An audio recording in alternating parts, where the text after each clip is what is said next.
रामकृष्ण हरी.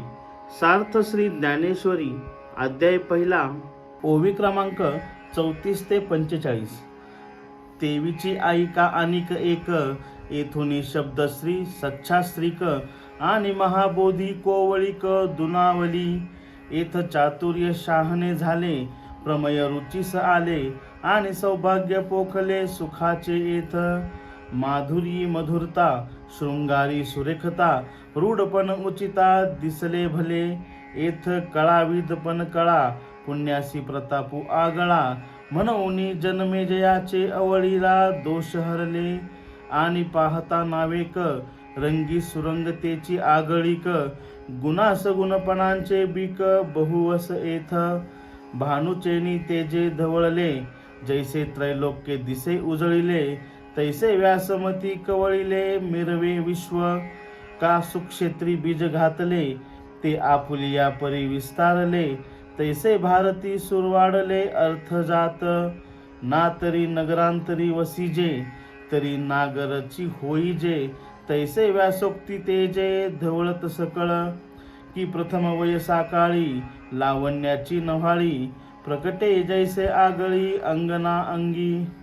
ना तरी उद्यानी मधवी घडे, तेथ वनशोभेची खाणी उघडे, आदिला पासवणी अपाडे जिया परी.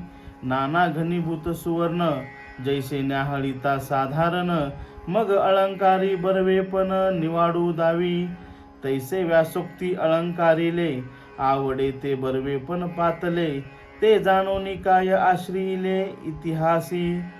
अर्थ. तसेच या ग्रंथाचे आणखीन महत्त्व श्रवण करा. महाभारतापासून शब्दरूप संपत्तीला शास्त्रीयता प्राप्त झाली आणि ब्रह्मज्ञानाच्या ठिकाणी कोवळीकता अधिकच वाढली.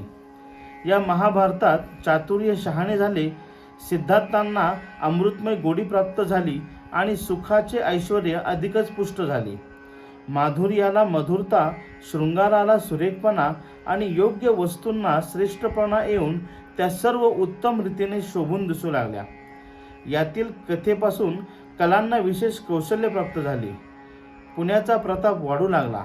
महाभारताच्या श्रवणाने जन्मेजयाचे ब्रह्महत्येचे दोष नाहीसे झाले.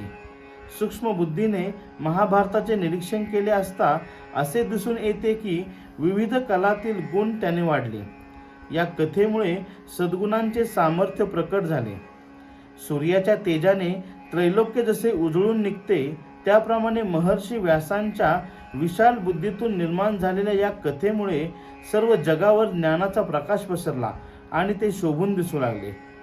उत्तम जमिनीत बी पेरले असता जसा त्याचा सहजच विस्तार होत जातो, त्याप्रमाणे महाभारतात सर्व विषय शोभायमान झाले आहेत.